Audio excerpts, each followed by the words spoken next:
Ladies and gentlemen, welcome to another episode of Herschel Talkers. We're about to enter week 6. Georgia got a great win last week over Tennessee. A little sloppy, but 38-12. Heading into this week, got Vanderbilt night game, 7:30. I think it's on ESPN or SEC Network, I believe. But I got a great conversation coming up this week with Uncle Lou of LouTube. Really good conversation there. Please follow him on his LouTube, Uncle Lou channel. He's also on Facebook. He posts videos every day. Also has a call-in show, I believe, on Monday, Wednesday, and Friday at 3 p.m. Also wanted to say follow us on Instagram, I believe. We're on got our YouTube channel. Also on Facebook, 247. We post on there, trying to get those views up. There's a lot of options for Trey's Dog of the Week. 3-1 coming off last week. I picked Florida to cover outright, and they didn't need 7.5. They won 13-6, so a clear cover on that. 3-1 for the season. This week, a lot of juicy games, but I'm going to go with Kentucky +6 at Texas A&M. I think that's a crazy line, so I like Kentucky +6. Easy pick there, hopefully, even though it would be great for Georgia if Kentucky lost, so I like Kentucky +6 again. And we got great conversation with Sean and myself and Uncle Lou. Enjoy. Because you put up a shitload of content, man. How do you manage that in a full-time job? And well, that is my job. Oh, really? You got to that point? That's awesome, man. Yeah, about a year ago, I went full-time with that. All right, that's awesome. Cool, then. Yeah. Yeah, we love your videos. My mom's a big fan. She lives in Hepzibah, Georgia, right outside of Augusta, and I live in Charlotte, North Carolina. Yeah, we've been big fans. I first found you in 2015. I believe it was the meltdown video after Alabama rolled over us. You smoking in your car. That was the best. That was awesome. Yeah, that was the first video I made that really that got watched by more people than just like the same couple of hundred or whatever that were already watching me. Like, that was the first one that ever got shared around a lot of places, you know? Right. Yeah. It was really good. Well, yeah, thanks for joining us today. And we just wanted to, we got Uncle Lou on here. He's a return guest for us, the Herschel Talkers. Just want to get your thoughts on the game yesterday, 38-12 win by Georgia. I thought personally it's a little sloppy. I've been a little disappointed the last couple of games. I know a win's a win, but 5-0. Just wanted to jump right in and get your thoughts on the quarterbacks, what they did. I know Fromm was off yesterday, and Justin Fields. I just wanted to ask if you think this is a Chris Leak, Tim Tebow situation, or get your thoughts on that. Just get your thoughts if this is like a Tim Tebow, Chris Leak type situation. Right. Yeah, I mean, I think most fans are guilty of the overreaction thing, and I'm 100 times more guilty than most. But I mean, I've been underwhelmed and disappointed with what I've seen from Fromm all year, to be honest. And, we haven't had a returning starter at quarterback since 2013, Aaron Murray's last year. And so I was all aboard the Fromm train all offseason. I really didn't want to even hear anything about Justin Fields. I was one of these people, well, if they want to put him in like a red zone package here and there or something like that, fine. But this should be Fromm's team. He's a returning starter. And I thought he played great, especially like the last 4 or 5 games of the season last year. I wasn't very impressed with the first 7 or 8 games. We were throwing the ball 12, 13 times a game, but he was a freshman and we were winning. And I thought he showed improvement through the year. And when we needed him in the Oklahoma game, he came through, and I thought he played good in the Natty game too, for the most part. But I haven't seen the quarterback that I saw the last 3 or 4 games of last year. I haven't seen that quarterback this year. I don't know what happened to him. I don't know I don't know if it's, I'm not necessarily saying he got worse or anything. I don't know if it's a play calling thing, a scheme thing, a Chaney thing. I don't know if it's pressure from Justin Fields. I don't know what it is, but I just don't see how anybody can watch the last 3 or 4 games of last year and then watch the first 5 games of this year and think that Fromm is anywhere near the quarterback we saw last year. And if it's just, we lost Chubb and Michelle, well, everyone's been doing that since January, that we weren't going to have Chubb and Michelle this year. And I mean, the first half of South Carolina, the first half of Missouri, in the first half now with Tennessee, Fromm sleptwalked through it. I mean, he was terrible in all three of those games in the first half. Couldn't get the offense going. Scoring 6 points on offense against Missouri in the first half, when we had 2 extra possessions from turnovers is pitiful. I mean, we're talking about some really, really bad defenses here. Missouri, Tennessee, even South Carolina, Austin P, Middle Tennessee State. So, it's pretty obvious that, and Kirby even said it in the first game press conference, something seemed like some kind of spark, whatever you want to call it, and the offense seemed to get going, and then Fromm back in, and he looked a little bit better. But, I mean, overall, I've been disappointed. I mean, I'm not ready to abandon ship on Fromm or anything. I think he should still be the starter, but I'm all for playing Justin Fields, 10, 15, 20, 25 snaps a game, because something's got to change in offense, or we're just not going to get where we want to go. Yeah, and I'll be honest with you. I think that if you were to compare his play from the first 5 games last year to this year, he was better the first 5 games last year. I don't think it just simply has anything to do with the fact that it's, that he was a freshman, and so, after all the struggles with Eason and, Hudson Mason and all that, we were just thankful to have somebody that was effective. I just think that, he was a better game manager. I mean, he didn't have a lot of these reckless turnovers. At least to me, I'll tell you who else seems that they've kind of, been sleepwalking a bit through it is Swift, to me. I think it's like the same thing. And I don't know if it's one of those things where maybe they're a little bit spoiled as true freshmen because, they went 11-0, or what was it, 11-1, went into the playoffs, and, they had all that senior leadership, and now it's, they're the ones that kind of have to step up and get the team up. But there's definitely a lack of youth that's missing in the squad, for certain. Yeah, I don't understand it. I mean, if you looked at our roster on paper last year and didn't even watch us play, you would say, okay, this is going to be a team that's going to be led by running the ball and conservative passing, because we got a true freshman quarterback, but we got 2 elite NFL running backs, and that's what we got. Well, if you look at that same roster this year, we have 3 5-star wide receivers, a 5-star tight end, and a stable of average running backs. And I know that makes people mad to hear that, but listen, there's no Todd Gurley on this team. There's no Sony Michel. There's no Nick Chubb. How many runs have we had of 40 yards or more? That's right. I don't think any. And that's the difference. And okay, great. Holyfield's averaging 8 yards a carry.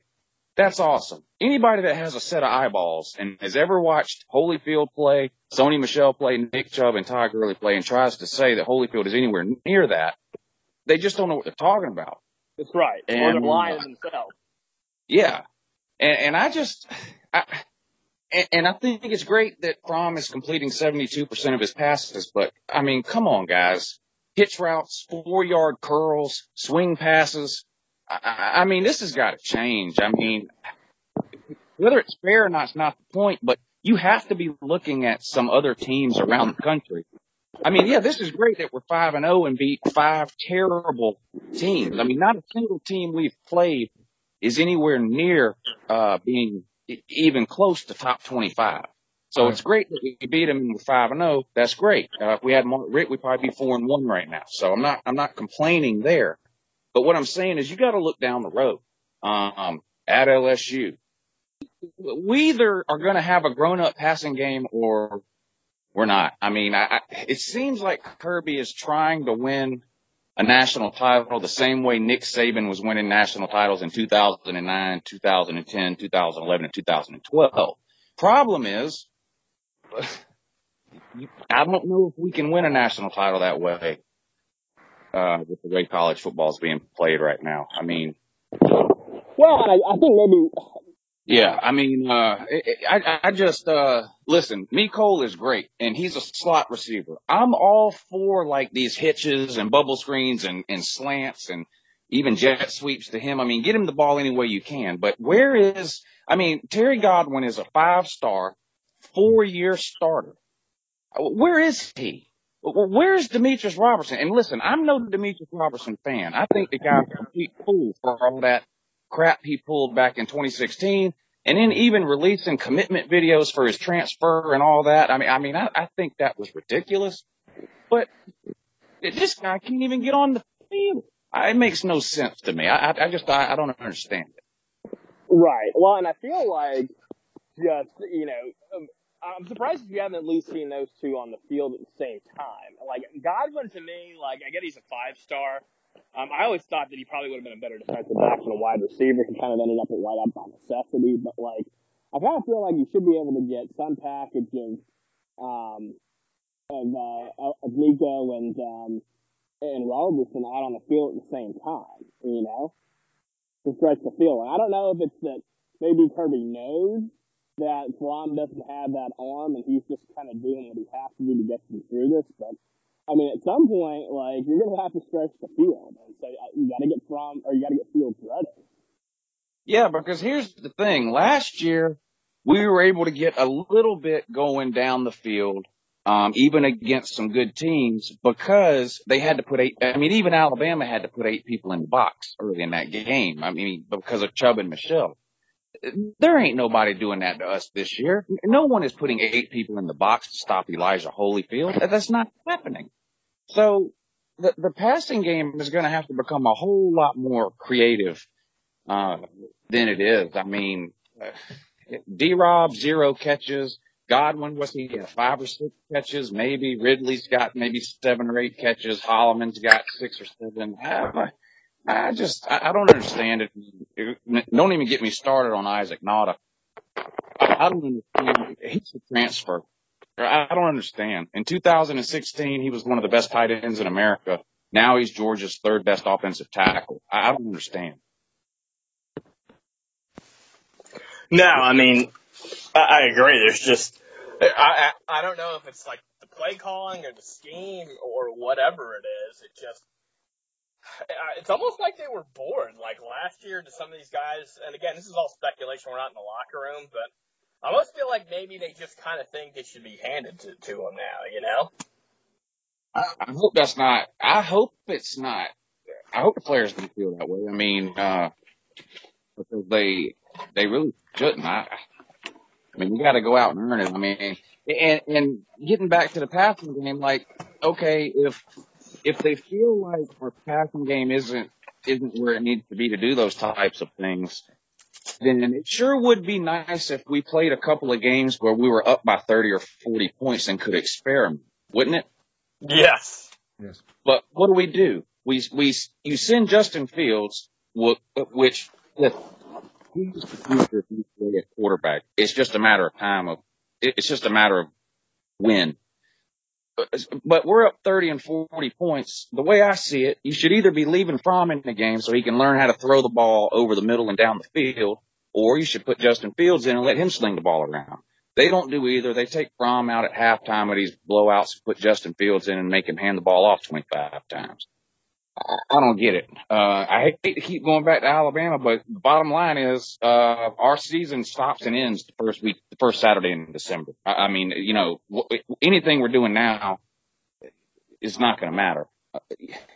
You got to be preparing for what's coming. And, I don't know. It makes no sense to me. They should have been slinging the ball around in these blowouts instead of watching Alabama's 3rd string quarterback threw for 100 yards yesterday. And a touchdown. Why? Why is Tua coming in the 3rd quarter of every Alabama blowout and throwing 65-yard bombs? Why? It's not on the team. It has to be 5-0 with pretty much 5 blowouts. Tennessee game got a little touchy there in the second half for a few minutes, but we shut that down pretty quick. But I can't help but look down the road and think that we're wasting some opportunities here by not preparing for what we know we're going to have to do. We couldn't line up and run the ball down Alabama's throat last year with Sony Michel and Nick Chubb. Sony Michel had a decent game. Nick Chubb averaged 1.8 yards a carry against Alabama last year. None of that's happening. You're going to have to throw the ball.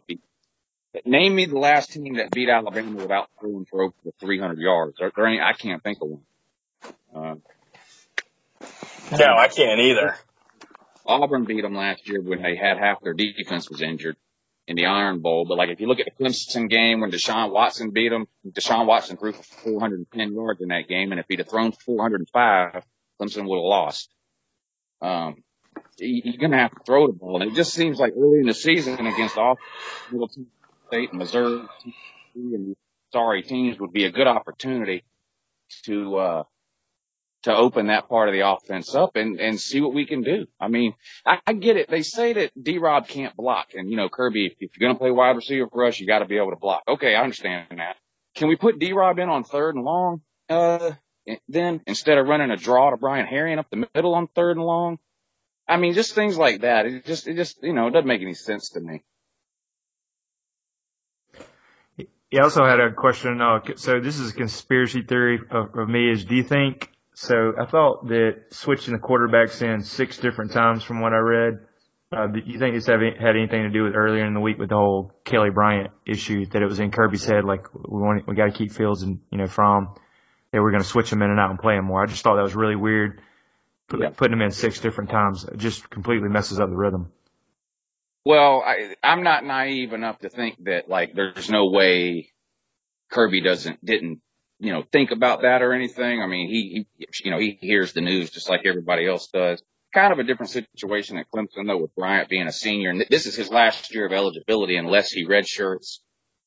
So sort of a different situation. But, Kirby said in his post-game press conference, he didn't lie. He said the offense was stagnant. I felt like we needed a spark, so we put Fields in and it worked.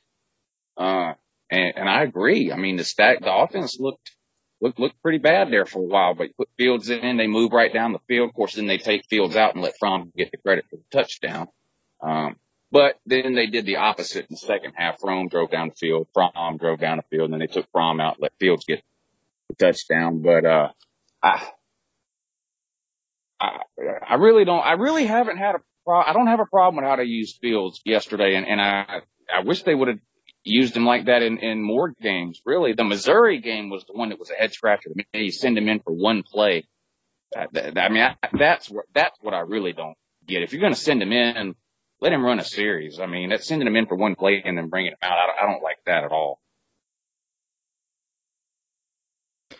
Yeah, I completely agree. Also wanted to get, what's your thoughts on Chaney so far? I know he's getting criticized on some of the boards this morning. What are your thoughts on him so far?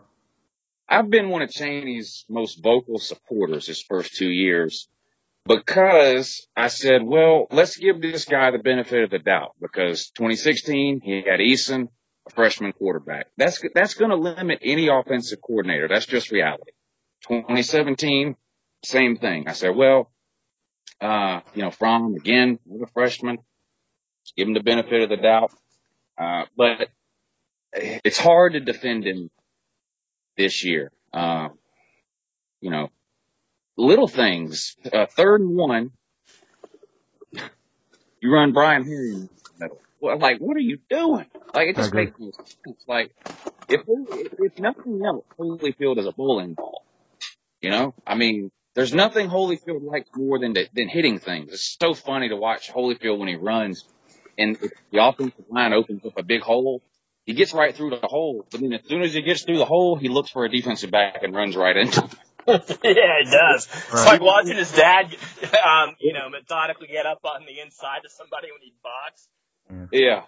He loves contact, which is great. I like to have a tough party. He seems like a perfect goal line type thing. But then you get a 3rd and 1, or I think it was even a 4th and 1, and you put Harry in to run up the middle. We didn't get it, of course. Makes no sense. It's getting hard to defend Chaney. I mean, I know a lot of people that are 100% behind Fromm, and they all hate Chaney because they don't want to place any blame or anything on Fromm for anything. So everything is Chaney's fault. And then there's people on the other side of that too, who no matter what Fromm does, he can do no right. And, I'm in the middle about everybody on the team. I think somebody plays good in the first half. I think somebody plays bad. Numbers say that too. I mean, Fromm, Missouri game, second half was lights out. But the first half, 6 of 16, 40 yards against one of the worst defenses in America, that's not getting it. No. Well, and I think a point you were bringing up too about, Roberson kind of having these blocking issues. I mean, my thing with that too is I wonder if some of that is political as well. Because, I mean, you can't tell me Miko Hardman, at like 5'9", 165 pounds is all that effective of a blocker on the outside. You know what I mean? Yeah. Yeah. I mean, at some point, if all you've got your guys out there at some point, it's just about executing a play too. You know what I mean? I mean, Tualele, most of the times when when he's going to pass out of the shotgun, and they still can't stop it because it's about the execution. So this whole idea that you're going to fake everybody out is a bit absurd to me too. Yeah, no, that's another sort of conspiracy theory you hear a lot of. Georgia's just hiding their playbook. They don't want LSU or Auburn or Alabama or whatever to have any film on our complex, super top secret elite downfield passing game. And since we're winning all these games by not doing that, what's the point of doing it? Well, the point is we're not very good at it. So that's why we need to be doing it. You need to be practicing these things, and you just can't simulate a game environment practice. You just can't do it. I mean, listen, letting these guys go out there and sling it around. No, I agree, because again, there's a difference between practice and actually having to be out there and, in live competition, regardless of the quality of it. Yeah. So, and again, I don't really know. I mean, to me, there's just Fromm and, Swift just kind of seem to be having that same struggle. I mean, I wasn't by any means one of these people that thought, Swift was going to be another Chubb and just take things over, but he's somebody, he ought to be doing better than Holyfield is stat-wise. I firmly believe that. So unless he's hurt. Yeah, too. I mean, going into this season, looking at the running back situation, especially after Zeus went down, I said, okay, Swift, in my opinion, is our best shot at a top-end running back. I hope we give him 15 carries a game and then split the other 15 carries with Harrion and Holyfield and Cook or whatever. And obviously that hasn't been the case. Now, Swift has been dealing with an injury, a growing thing, but how serious? I can't imagine it's that serious, or they most likely. There's a large percentage of them that, you say anything critical about anybody or anything related to UGA, and their only response is, "You're not Kirby Smart. We're 5-0. Shut up and be a fan." I mean, which is just totally ridiculous. There's nothing wrong. I can't figure out what we're doing with the wide receivers, and then you got these recruiting gurus that are all excited about Hasselwood and Blaylock coming in the 2019 class, and I'm over here like, why? And I mean, I love getting them too, because if we get them, then they can't play for somebody else. But I'm like, right. Why? I just don't understand why any elite high school wide receiver would be looking at UJ and going, "That's the offense I want to play." That's right. I don't get it. I mean, we've got 3 5-star wide receivers, and not a single one of them can catch a pass more than 8 yards down the field. I can't figure it out. I mean, yes, we do hit a few deep balls. Just, I mean, when you watch a passing play develop, just like the routes that we run and everything, it just seems so elementary and basic compared to other offensive schemes that you see in college football. And I'm not talking about teams like West Virginia or Oklahoma, these spread teams. I'm not talking about that. I mean, watch Alabama.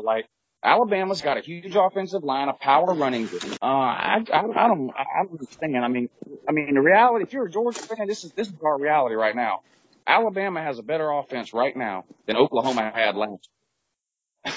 Oh yeah, there's no question about it. But Alabama don't got Oklahoma's defense. That's bad news for us. Yeah. We're not beating Alabama in a shootout 50-48. We're losing 50-18 if that's what ends up happening. Right.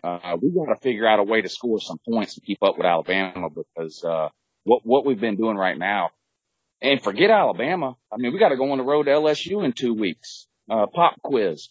What's Kirby Smart's record against the SEC West on the road? 0-2. 0-2. There you go. And say what you want about LSU, they got 2 wins that are better than any win we have. Yeah.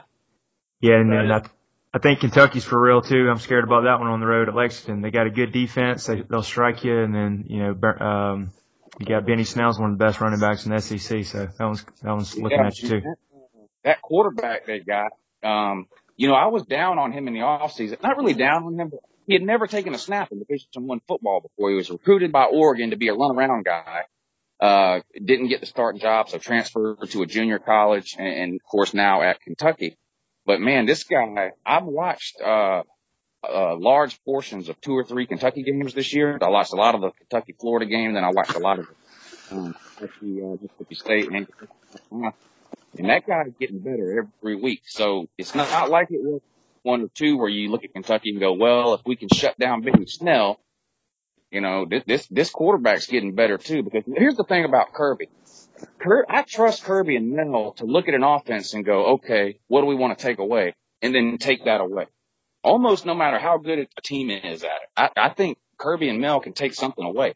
Missouri, no touchdown passes against us. Some issues with the run game, but going into the Missouri game, what are you trying to stop? Is to go 12-0 no matter how good you are. So I said, well, all right, we go 11-1. What's the most likely loss? I said, well, at LSU. And so far, unfortunately, I haven't seen anything to change my mind. I think that's going to be a tough trip unless we can move out between now and then. We got one more game to try to get it together offensively. But I'm telling you right now, if we come out in the first half against LSU and sleepwalk like we did in all 3 other games. No, I'm with you, Lou. How much do you think that, because I think I saw something that said like 67% of our roster is either freshmen or sophomores.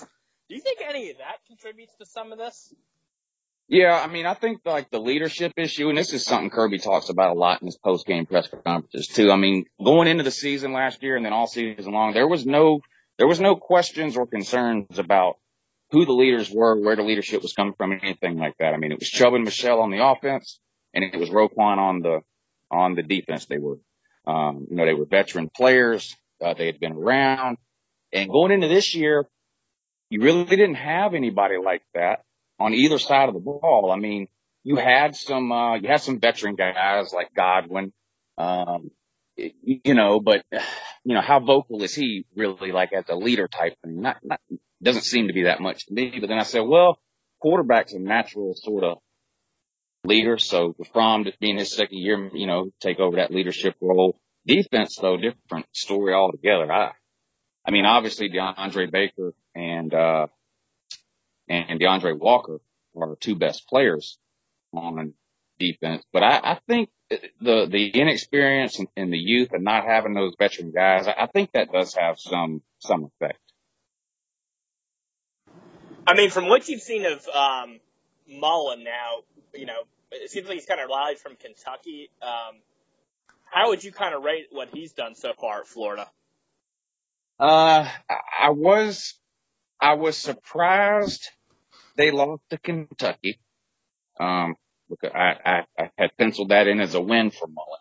But then I was surprised that they beat Mississippi State. I had penciled that in preseason as a loss. But I think anybody who looks at it now can clearly see, obviously, Kentucky is a much better team than people thought, and Mississippi State's a much worse team than people thought. I'm still not impressed with Florida's offense at all. They scored 50, 60 points against the 2 nobody schools they played, but they struggled against Kentucky. It looks like they scored a lot of points against Tennessee, but you got to remember Tennessee had 6 in that game. So Florida had six extra possessions. So even if you score on half of those, that's 20 points. And then of course, beat Mississippi State, 13-6 or something. So I'm not impressed with them offensively yet. Now they play LSU this week. At this point, I would be surprised if Florida scores in the double digits against LSU, but, we'll see. I think a lot of Georgia fans will be keeping the game for obvious reasons with both those teams down the road. I'm kind of hoping Florida will beat them up a little bit, even if LSU wins, Florida can beat them up a little bit for us. Yeah. Are you any more worried about the Florida game than you were? I'm a little bit more worried about it, but that has more to do with our performance than it does Florida's. Yeah. I just still think they're kind of a mess offensively.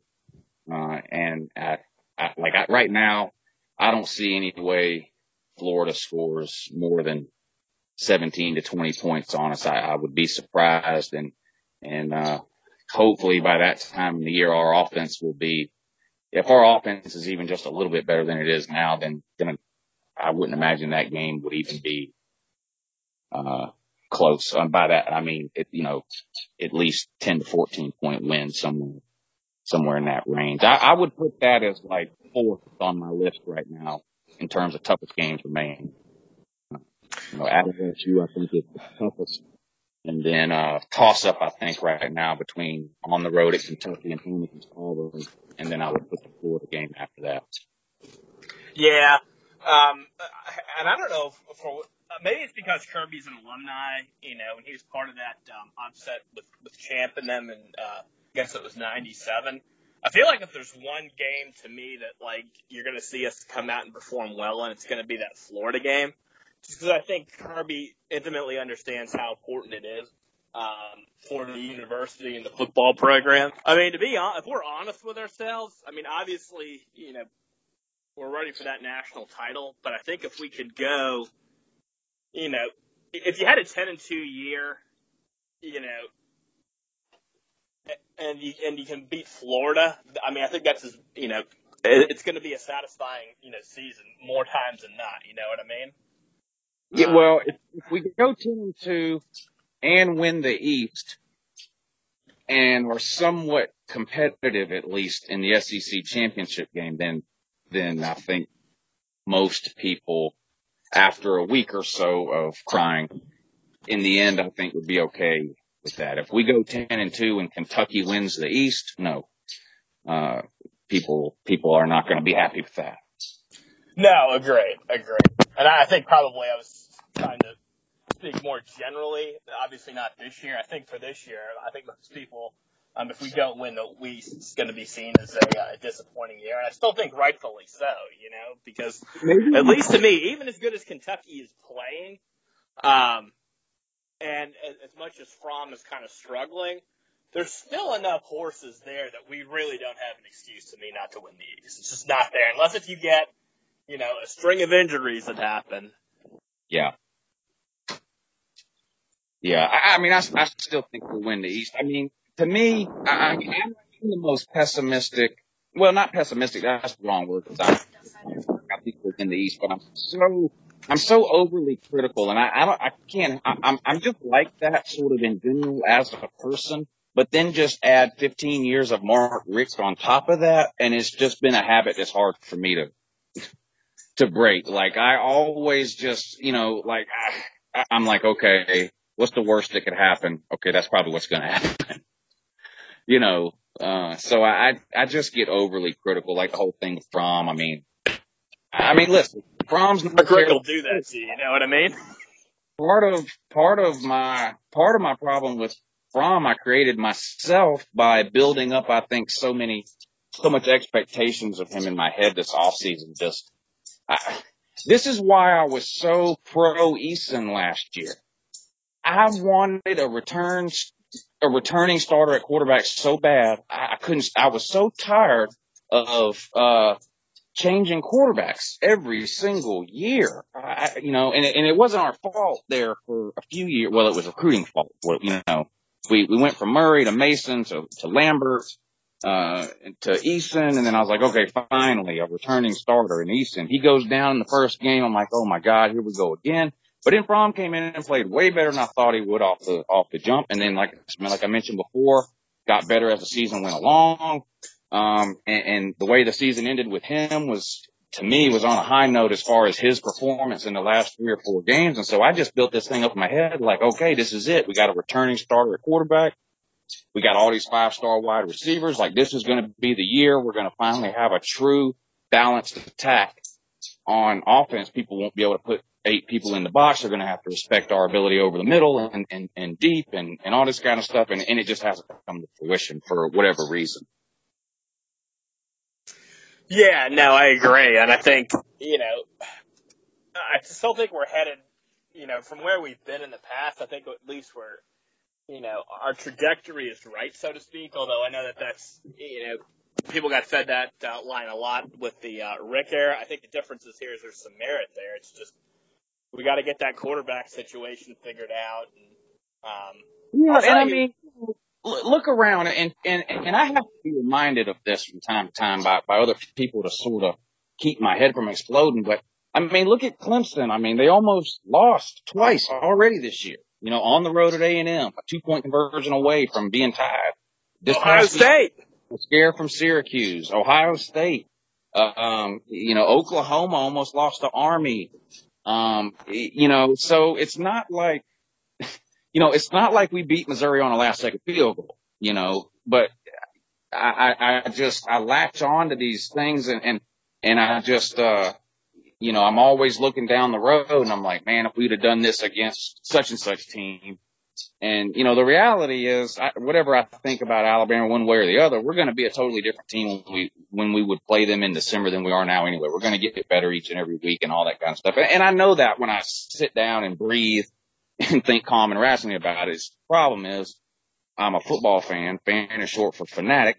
And, fanatics aren't necessarily rational people by nature. Well, no, that's all right. I mean, honestly, and it's where you work your magic, my man. Because those tirades are the thing of legend, to be completely honest. I don't think most people could do that if they tried. Yeah. So, 5-0. So, it's better than any other alternative. It's better than 4-1, it's better than 3-2, better than 2-3, better than 1-4, better than 0-5. So I'll take it. You can listen to these Kirby post-game press conferences, and he says a lot of the exact same things I say. He just says it in a more calm, reasonable, and rational manner. He's just like, look, we got a lot of areas we got to improve. The offensive line's not playing good. We missed a lot of open throws. We missed some tackles, stupid penalties. So he says basically all the same things I say or anybody else that points out, critical things about UGA. It's just, he's the coach, so people take it more seriously when he says it for obvious reasons. And, when I say it, I'm yelling and screaming in my grandma's basement. Based on what you've seen so far this year, I mean, obviously it's Alabama and then everybody else. Do you think Georgia's still the second best team in college football right now? Understanding that's obviously, a tentative position to be in. Yeah, I think right now, and I put out a little Uncle Luke poll or whatever every Monday, and I've had Georgia at number 2 for the last couple of weeks. But I think when I do the poll tomorrow, I'll leave Alabama at 1. I'm probably going to move Ohio State to 2. That was an impressive win they had on the road at Penn State in a night game, crazy environment, coming from behind, 14-point deficit to win like that. I'll probably move them ahead, and I'll probably put Georgia at 3. I think Clemson has a lot to be worried about than we do. Oklahoma's been kind of up and down. And then after that, especially outside of the SEC, if you start looking at like the potential playoff teams, Notre Dame, who else is that? No one in the Pac-12 worries me. No one in the ACC worries me. Not even really Clemson. I think the Big Ten has a couple of dangerous teams, mainly Ohio State, obviously. But I think Georgia is still legitimately a top.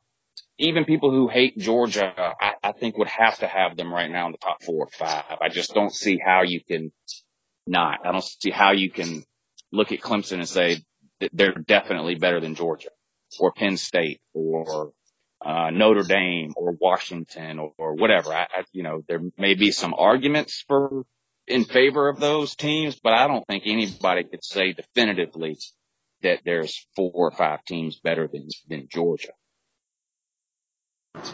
No, agreed. And I know you talk or have talked on some of your podcasts about UCLA. What is wrong with Chip Kelly and UCLA right now? Because that's one of those ones. He's got the mobile quarterback. It seems like they ought to be better than they are. Who would have thought? And I know UCLA fans and Nebraska fans didn't. Who would have thought Nebraska and Scott Frost and UCLA and Chip Kelly would be 0-8 going into October? Unbelievable. That is crazy. Unbelievable. I mean, you look at what Willie Taggart and what's going on at Florida State and, Kevin Sumlin at Arizona. I mean, just a lot of these coaching hires have just been a crash and burn. Now, obviously some of these teams were in really, really bad shape and, take a couple of years to get them turned around. But man, UCLA and Nebraska fans have got to be, they can't be happy. I mean, I don't think any of them expected to compete for conference titles or anything, but I don't think any of them expected to make it through the first month of the season and win this either. Which is really scary when you think about that's when you usually play your guaranteed win type teams. Now look at Nebraska now. They play at Wisconsin next week. And I think they play Michigan. And, it's just neither one of those teams is going to win 4 games. I mean, it's just going to be a brutal season for both of them. Yeah, I mean, if you're Scott Frost, you got to be, kicking yourself and screaming and saying, God, why didn't I take the Florida job? Right. Yeah. Yeah. It's going to be hard. Now, I mean, I'm not a Chip Kelly fan, but he's in Southern California. I mean, he's going to be able to recruit there. It's going to be really, really hard to get Nebraska turned around. I mean, this isn't the 80s or even the 90s where, a high school kid can just see the name Nebraska and go, ooh, I want to play there. I mean, it's a hard sell to get people to Nebraska these days. Oh, for sure. I mean, it's crazy, but some of these kids are, their parents were probably in high school the last time Nebraska was a name worth bringing up. You know what I mean? Tennessee's headed down that same road. I tell them all the time. I said, man, you haven't won the SEC since 1998. That's 20 years. That means there's not a single high school recruit alive that was born the last time you won the SEC. I was like, I said, bringing a recruit to Knoxville and showing them a picture of T. Martin ain't getting it done anymore. Very bad. I mean, but how many in a row? Okay, how many in a row are they going to lose? They're up to 11 right now, and of course their next two are Auburn and Alabama. So we're just going to assume they lose those. Okay, that puts it at 13 straight SEC losses. How long does the streak continue? They have South Carolina after that. You give them any chance against South Carolina? It's in Columbia. No. I don't think so either. So then you got Missouri. I think Missouri probably gets them. I think their best shot where they're penciling one is probably Vanderbilt for some reason. I don't know why. Yeah. Jeez. Man, that's going to be must-watch TV. If Tennessee is still winless in the SEC, if they lose all these SEC games and it comes down to the Vanderbilt, that's going to be must-watch TV there. Yeah, it's amazing that program has fallen as much as they have. And I guess part of their success, too, I think, hinged on, what we would call our dark years, right? When we weren't necessarily doing as well, and, they were able to kind of recruit at will in Georgia, and I get that stopped, but there's no way they should be this bad, Ridiculous. I mean, I can't imagine. They've lost 4 of 6 to Vandy. I mean, that's crazy. I mean, that's just unbelievable to me. The streak to Alabama, listen, there's a lot of teams who would have lost 11 or 12 in a row or whatever it is they're up to Alabama if they had to play Alabama every year, so that's not really embarrassing. But that Vanderbilt, that losing 4-6 to Vandy, man, that's hard to understand. Yeah, I mean, it's completely inexcusable, to be honest. I mean, I don't know. I couldn't quite grasp either why it was so hard for them to find a coach this offseason either. I mean, it was almost comical, the number of people that turned it down. Oh, yeah. I mean, there was like a 10-day period there where every day around 1 or 2 o'clock, you could count on a news alert coming across your phone. Such and such has turned down the Tennessee job. Did they email you about the position? I'm pretty certain I got one. Yeah. Yeah, they tried. I told them I was too busy. I had a YouTube channel I had to manage. Good grief. Yeah. Do you think, what do you think the theory was behind hiring Pruitt, other than the fact that he was probably the only person crazy enough to take the job? I mean, because they could have had some choices, I guess. I mean, I think Mel probably would have taken it if offered, right? If we're honest with ourselves. Yeah, possibly. I mean, he did interview a couple of places, and I don't think we're going to have him for long. It wouldn't surprise me if this is our last year with him. But, you know, it gets to the point, we saw this with South Carolina really a couple of years ago when they got Muschamp. They offered the job to a bunch of people and got turned down. And it almost gets to the point where so much time has gone by, you have to pretty much offer the job to somebody who no one else wants. I mean, that's what happened with no one else was offering Muschamp a head coaching job. No one else was offering Jeremy Pruitt a head coaching job, you know? And it just gets to the point once 6, 7, 8, 9 people say no, I think you sit down and you go, okay, we can't afford to have any more no's. This is becoming a nightmare. We got to offer it. Whoever we offer the job to next, we have to make sure it's somebody that is definitely going to say yes. And I think that's how you end up with a Muschamp and a Pruitt. Yeah, I mean, I agree. And I think maybe part of their thinking is that, you know, for all of Pruitt's hot-headedness and, you know, I guess, politically incorrectness or what have you in the, in the administrative arena and, you know, dealing with that, the guy can recruit. So, you know, I've always kind of had this theory that there are a lot of programs out there that recognize you kind of need a zookster who can kind of help bring the talent back to somebody who really can coach will want to take the job. And so I'm kind of thinking maybe that's what Tennessee is trying to do here, is just get somebody who can bring a player with a pulse in there that wants to play so that it looks good for the next guy down the line.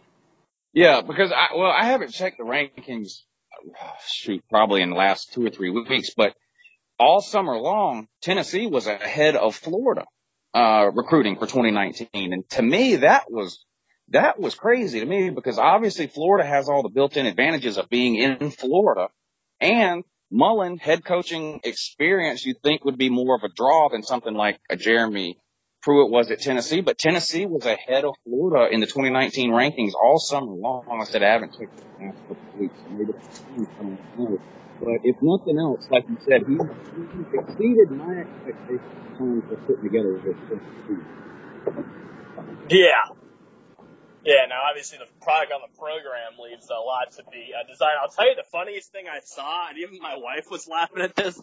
You remember that play where it was like 3rd and short and they threw the ball and Guantanamo Bay basically like one-hopped it?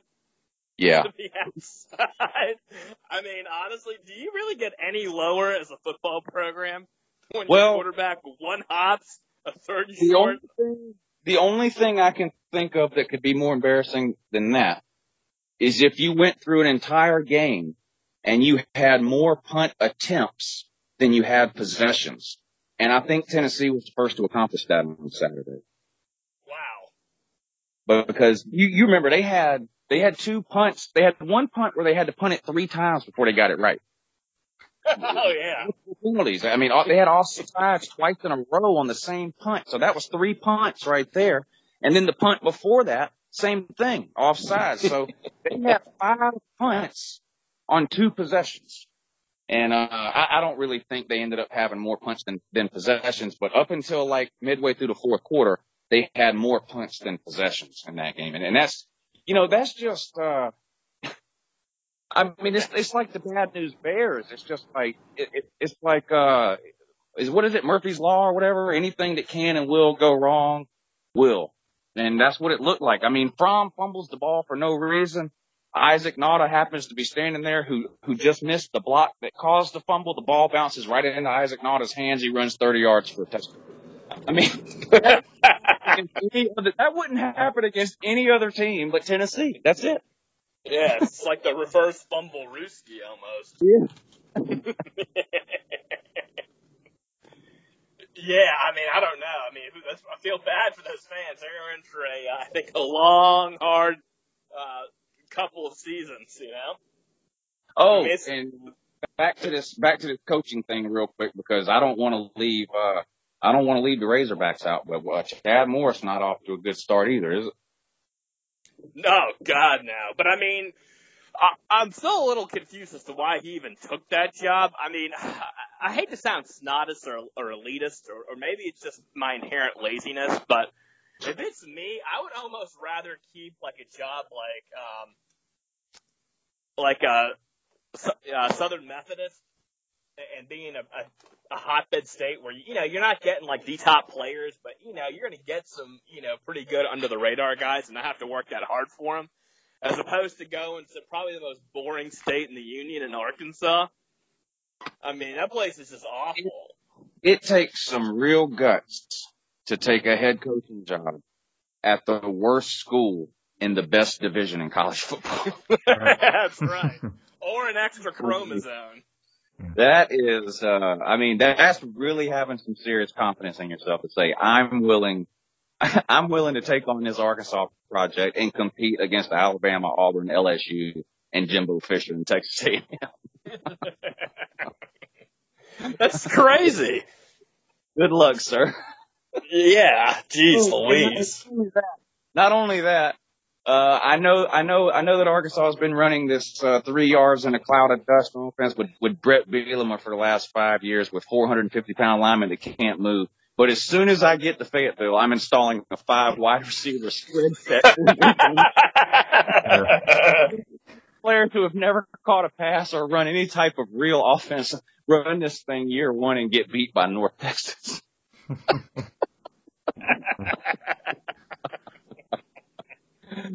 Oh man, he's got a pair of big ones on him, buddy. Yeah, he does. Or an extra chromosome running around up there. Because that was stupid. Oh man. Yeah, I looked it up, and Tennessee's ranked 13th, and Florida's ranked 20th for according to 247 Sports on 2019 rankings. So Florida has moved quite a bit, because they were actually stuck in the 40s for a while back in the summer. At one point in July, the decommitments from Florida's 2019 class made up a better recruiting class than their current commits did. That's how bad their recruiting was going over the summer. So they've made up some gap there, if you say they're up to 20th. But still, it's surprising to me, because Florida, I mean, say what you want about Florida. They had 2 really, really bad years, right, over the last 10 years, those 2 4-win seasons. But they've won the East multiple times. They're Florida. I mean, they have a much better football reputation right now than Tennessee does. And it's just a shock to me that Pruitt has out-recruited Mullen. I mean, it's just I honestly can't believe it. Yeah, I mean, that's where you got to give him kudos. And of course, kudos, I should say, to Pruitt. And, I'll give it to him, too. He put together a pretty good staff of recruiters as well. He took Kevin Sherrar off of us, who is a fantastic recruiter as well. So I'm sure that's helped. Yeah. Yeah, they may get it turned around. I don't know. I mean, you got to have both pieces of the puzzle, right? I mean, if you take Nick Saban and give him Vanderbilt's team, he's not going to win the SEC, right? You got to be able to recruit, but you also got to be able to coach him up. So, okay, we're seeing that Pruitt can recruit a little. We know he's a great defensive mind, but we'll see if he can put it all together as a head coach over the next couple of years. And, Vol fans aren't very patient. So, I know they're willing to give this guy, 3 or 4 years or whatever, but, they're not expecting some kind of, 10-year project here. They're going to want to see results from year to year. Agreed. What do you think Pruitt needs to do? Because let's face it, like year one's pretty much. Let's ask that question. What do you think by this point, at the end of the year, Pruitt can call the season a success for him? He has to win an SEC game. I mean, Tennessee has had 4 winning seasons in the last 10 years. Butch Jones had 3 of those. Okay. And they ran the guy off. Now, I agree Butch Jones wasn't a good coach, but he had a 9-win season. I think he had 2 9-win seasons, actually, and a 7-win season before the complete collapse. last year, but you can't spend all year, after you fire Butch Jones saying, oh, we had to fire him. It was the worst season in the history of our program, 4-8. We didn't win any SEC games.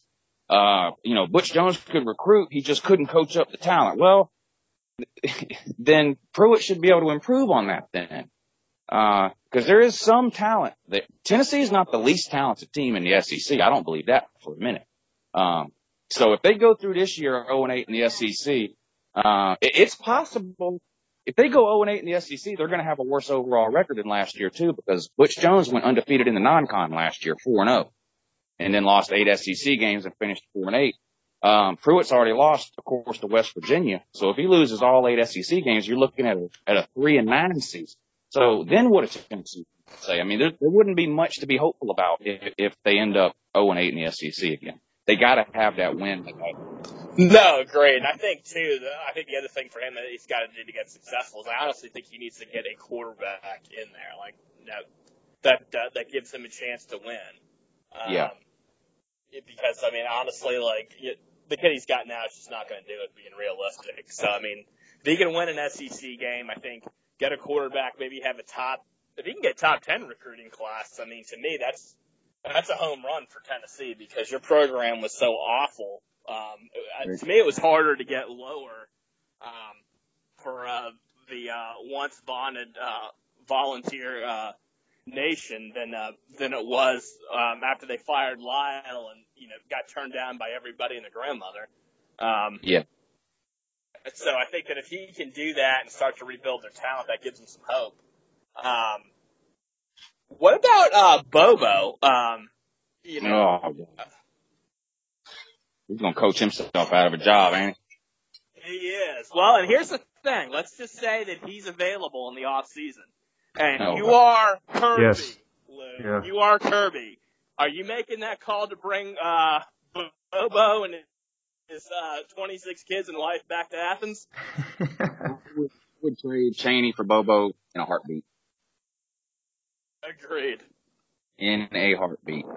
Yeah, and that's not even really a shot at Chaney, even though, like I mentioned before, I am a little disappointed in him. We have more talent now than we ever had when Bobo was our offensive coordinator, and he had years where he was putting up 45 points a game. Did he put up 40-something with Hudson Mason at quarterback? Yeah. 40-something. Yeah, I think so. Yeah. The defense let us down a lot of those years, a lot of those Bobo years. Now, what killed Bobo was he had a couple of really, really famous boneheaded things that stuck to him, like that on the road at South Carolina, 1st and goal on the 4-yard line. We have Todd Gurley. He doesn't get the ball a single time. And we lose by 1 point or whatever it was, ended up costing us the SEC East that year. There was a couple of things like that stuck in people's craw with Bobo, because I don't know if y'all remember, but at the end there was about half the fan base wanted him run out on the rail. And you look back on that. Well, last year we had we averaged close to 40 last year, but prior to that, we had a lot of years we were scoring 27, 28, 29 points per game between losing Bobo and finally getting it together last year. So you look back and you're like, well, damn, maybe Bobo wasn't so bad after all, but he's been a big disappointment as a head coach. Yeah, he's 1-4 currently with Colorado State, and his only win, Arkansas. Yeah. Well, Lou, how realistic is it, do you think, that Kirby maybe, if this offense struggles, maybe gives Bobo a call? I hope that Kirby is going to be, and we really don't know this yet, but I hope Kirby is going to be the type of coach that is loyal, but not loyal to the point of it hurting the program. That was some of Mark Richt's issues with certain defensive coordinators. We've seen that be an issue with Muschamp at Florida, particularly. It's hard to look at our offensive roster and. No, I'd agree. I think that sooner or later, I think Kirby he comes too much off of that Saban tree to be that way. Yeah. Because here's the thing with Chaney. It's a totally different situation than Tucker. Chaney's been an offensive coordinator forever. We could score 60 points a game this year. No one's coming knocking on Chaney's door offering him a head coaching job. So the only way we're ever getting rid of Chaney is to fire him. That's it. There is no other way. Mm-hmm. You know what I mean? No one's coming and offering him a head coaching job. So if things start going bad, it's going to be up to Kirby, to get rid of him. And I'm not at that point yet. I'm disappointed with Chaney, but we're 5 games in.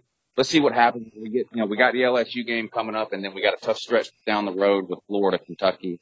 $7 million a year is the Tyson Campbell, of course, a name everyone knew that name, and watching him, how's he doing, that kind of thing. And he got beat deep there in the South Carolina game or whatever. But he's going to be an elite corner. I have no doubt. But when he got hurt, I guess that was in the Missouri game. He got a stinger or whatever it was, and he had to come out. They put this guy in number 27, and I'm watching this guy, and I'm like, this guy is blanketing every wide receiver. He's coming up and hitting people on the run. Like, who is this guy? Like, I had to Google him. I'm like, number 27. I'm like, who is that Stokes? That guy has played good the last couple of weeks. I mean, to me, I'm sure there's some people out there who are going to say, oh, yeah, I knew he was going to be good or whatever. I followed his recruitment or whatever. But to me, it was a complete surprise. Like, I'd never heard of the guy before. Yeah. I've been really impressed with him.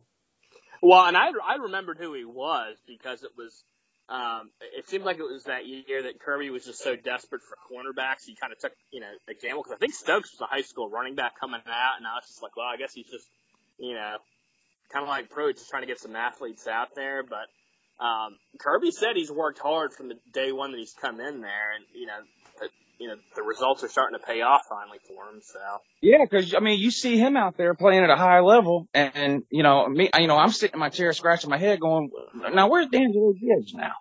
But so it's funny how that happens sometimes. These guys, and that's the thing, you never know. These guys come in with all the hype in the world, and for one reason or another, things don't pan out, and then you have a guy like this Stokes who, not nearly as highly recruited or rated, I guess, as some of our other guys, but they put him in, and he's made the most of his opportunity.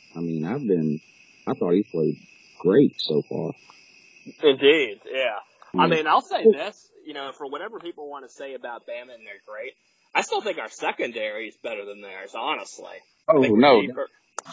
Without question. Bama lost their top 6 defensive backs off last year's team. Now, Bama's secondary, like a lot of teams, will be better a month from now than it is today or whatever. But, yeah, they lost their top 6 defensive backs. That's what surprised me about the Ole Miss game. I really thought Ole Miss would put more points up on them than they did. But Ole Miss just couldn't block anybody. It was just up past that quarterback. But, hey, how many games is Richard LeCount going to get kicked out of this year?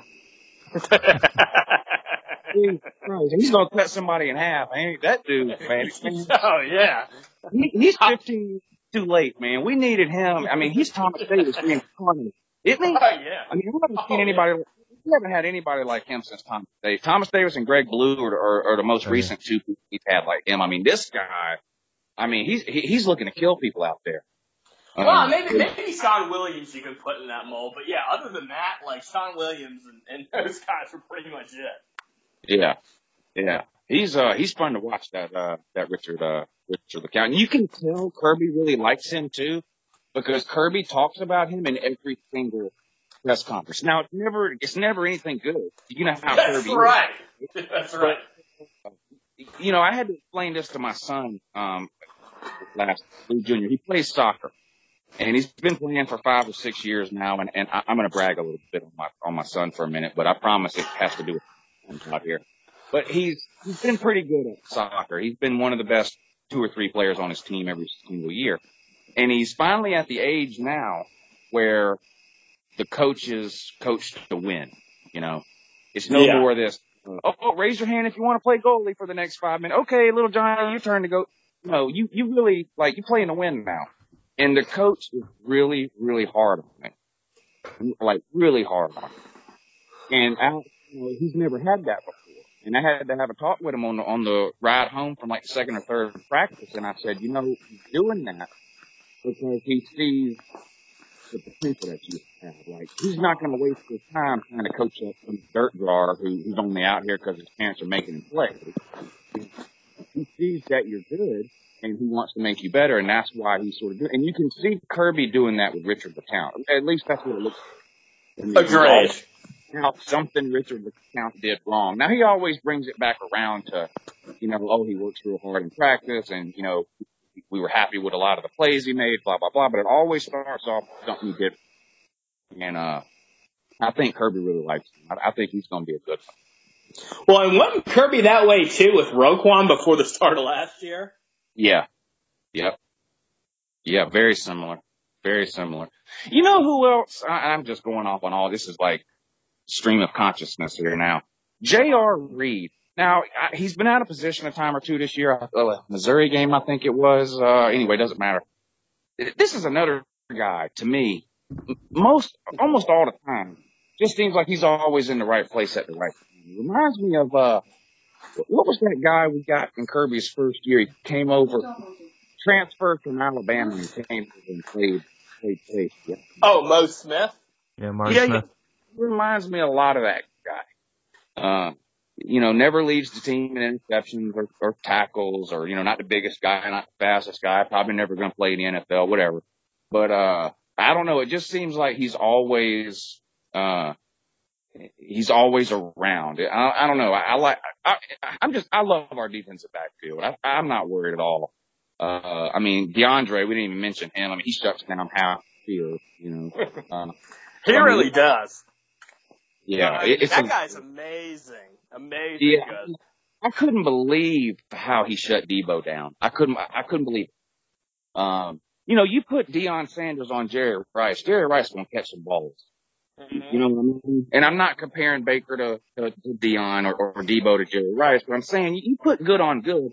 Usually both guys are gonna make some plays, And he completely took Debo Samuel in that game. I mean, by the end of the first quarter, you could tell, okay, that's it, that he probably didn't catch a pass. He was so far inside Debo Samuel's mind by the end of the first quarter, you knew it was over at that point.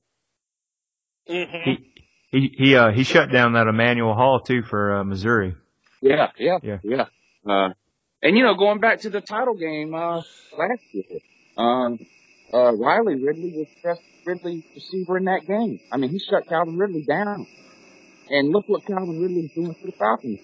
I mean, that DeAndre Baker is elite. I mean, you're looking at a top 15 draft pick. Oh, easily. There's no question about that. So, I mean, we kind of enjoy him while we got him, I guess. Yeah. Story of our lives as Georgia fans, right? Yeah. Man, we sure are lucky he came back, huh? He could have went pro after last year and we probably in the second round. Yeah. Oh, yeah. For sure. And maybe even the first round, I guess, although, it seemed like there were some cornerbacks a little bit more highly rated. But, yeah, for certain. I mean, that guy's been about as instrumental as any player could have been, short of maybe Roquan coming back. Speaking of DeAndre Baker, you don't think the coaches are going to let Jake Fromm try to throw the ball at Greedy Williams in that LSU game, do you? Not how that would be. Jeez. Just shut that. Just don't even. Just pretend that side of the field ain't even there. Yeah, jeez Louise. I mean, he's every bit as good as DeAndre Baker. He's the real deal too. Mm-hmm. Yeah, well, I mean, that's the one thing LSU seems like they've been able to do. Despite having the Mad Hatter and then switching it over to, as you call it, very correctly, I think, Cookie Monster. They've maintained the recruiting. Oh yeah, I mean you start talking about the teams that put the most players in the NFL year in and year out.